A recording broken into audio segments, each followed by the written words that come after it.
Hi all, welcome to John's Bomber Making. Today we got Lancaster Bomber. We are carrying on with it with issues 58 and 59. Excellent stuff. A lot more detail to be added in issue 58.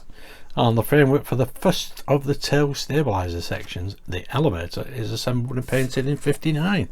Looking absolutely brilliant. Here we have, there we go, there is 57.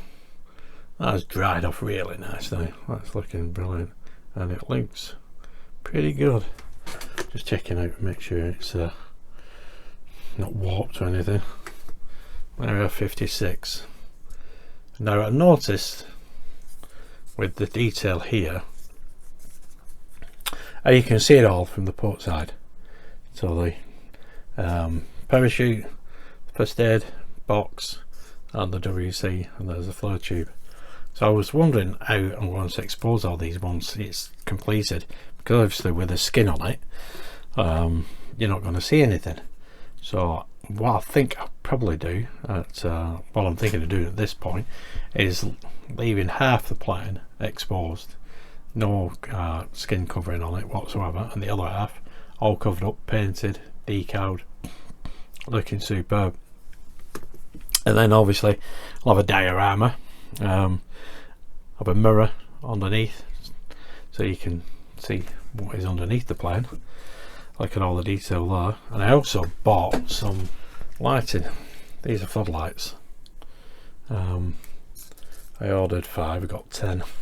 They run off 3 volts, so I need to wire them up and have them next to the aircraft somewhere, you know, and that can light it up. I don't think I'm going to be putting any lighting within the fuselage as such, and the navigation lights or anything. I have seen somebody who's done that, and it does look good. But now that I've got these, I think I may use these. Might make the plane more portable as well, so I can change the diorama around a little bit. I don't know, we'll see anyway, but it's a work in progress that. So anyway, let's have a quick look at the instructions for 58 and 59. So issue 58, interior detail is added to both the tail and central fuselage sections, including the painting installation, torch, screwdriver, 2 emergency axes, and the Lancaster's compass. So just a lot of painting in this one, probably smoothing down as well, because these accessories are die cast. I say it won't take all that long. I said this last time, but it can just take as long painting any of these objects, because sometimes I ended up doing it 2 or 3 times. Like with the first aid box, I did the cross first time, then it smudged, so I had to clean that off with white spirit. Second time I didn't like it, so I cleaned it off again, and third time it was acceptable. And there we go, there's the compass. So a lot of fiddly parts, but mainly painting. Again, hand brush paint, I'm not going to airbrush it. And in 59, tail stabilizer section, elevator assembled and painted, ready for installation on the port side of the rear fuselage. So there we go. I think we do some stringers with this one, and we end up painting it as well. This one I will. There we go, it's looking good. Bit of smoothing down there as well. The only issue, not the only issue, the only worry I have with all this wood is it getting warped. And there we have, that is completed section with a few stringers on anyway. But anyway, that is it for this. So without further ado, let's get on with the build.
Well, there we go, folks. That is issue 58 completed. There's the compass and its little cage, I suppose you could call that. That's looking grand. There we go. That's better. You can see the 2 bags there. Yeah, above the medicine box. I've applied some wash on it as well, just to give it an aged effect. And there is the axe.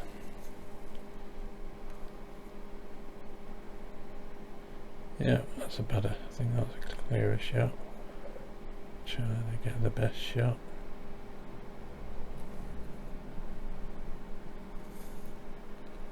There we go. So that's looking brilliant. Lots of lovely detail in there now, especially with the, there we go, the parachute on the back. Yeah, and the flow tube. Look brilliant. And the other pieces in here, this is the central fuselage. There you can see the torch. Where is it? That's there somewhere. Very difficult to pick up at times.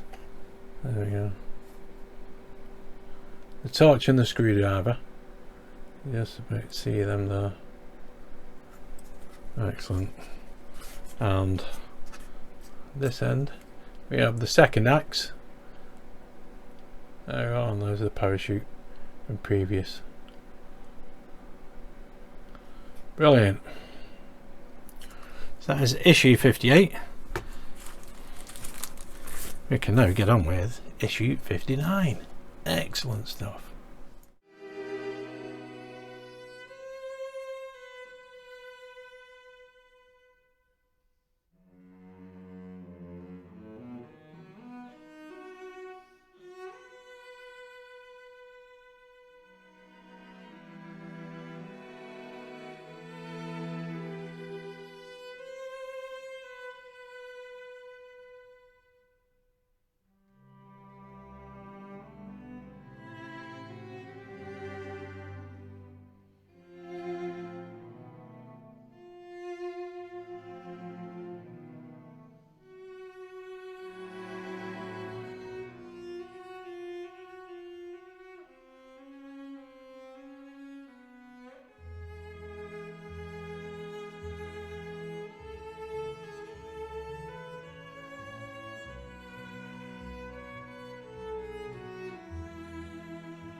Well, there we go, folks. That is it for 58 and 59. There is the elevator, and there's its little flaps. Nicely sprayed. It's come off really well, that. And here we have the fuselage, or the rear end of the fuselage. The compass, the 2 bags. Yeah, there's an axe in there as well, which you can actually see. Well, you've seen all these anyway. And the toilet, the WC down at the bottom there. And in the central part, the central spar of the fuselage, yep, we got another axe just there. So all this added detail makes it look absolutely superb. That is looking brilliant now, really coming on. I'm really chuffed with that. That wasn't too difficult at all. Obviously we got another one. I think that's the port side one. But that is it for issues 58 and 59.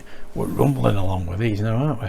I have been watching Neville Wheeldon as well, having a check on the riveting. There's so many videos to watch. I think it's possibly 150 to 200 videos, but there is so much to watch. But it is interesting to have a look at that Savile Lancaster that they're making airworthy as well.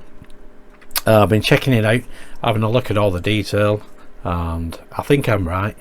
And with the port side wing with the riveting on top, even though they might overlap skins, they only put one line of rivets in because that then gets attached to a stringer underneath.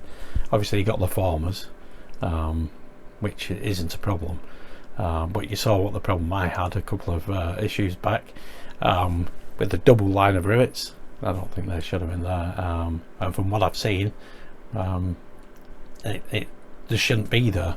It should just be one line of rivets, even though the the skins may overlap, and they are big panels. They are exactly as Hachette have it, the strips. So it's you know, they've got that right. That's excellent. But everybody makes mistakes, don't they? It just didn't look right to me. It just didn't look right at all. It just looked a little bit I don't know, skew if it just did me head in anyway. But on saying that, on that port side wing, what I might do, I might actually leave those skins off, because I want to expose a lot of this detail. I think now I've made my mind up. All down one side of the fuselage, from the front end right down to the bottom end, I'm going to leave all the skins off, put them on the other side, paint them up. The bottom ones I'll probably put on, because that don't matter that, but as long as we can see all the detail inside the fuselage all the way down from the front to the back, then that'll be great. That, and obviously one of the wings, not every panel on the wings, on one of the wings, but wherever you can see detail, I'm going to expose it. So anyway, that's brilliant. So if you did like that, give us a big thumbs up, subscribe, hit that notification bell, and I'll see you soon for 60 and 61, I think it is. Yes, it will be. I think 60 we've already done before. I think it's this section here, so we'll do it here. But 61 is different. I can't remember exactly what it is, but it is different. But anyway, there we go. Anyway, thanks for tuning in and watching. See you soon. Bye for now.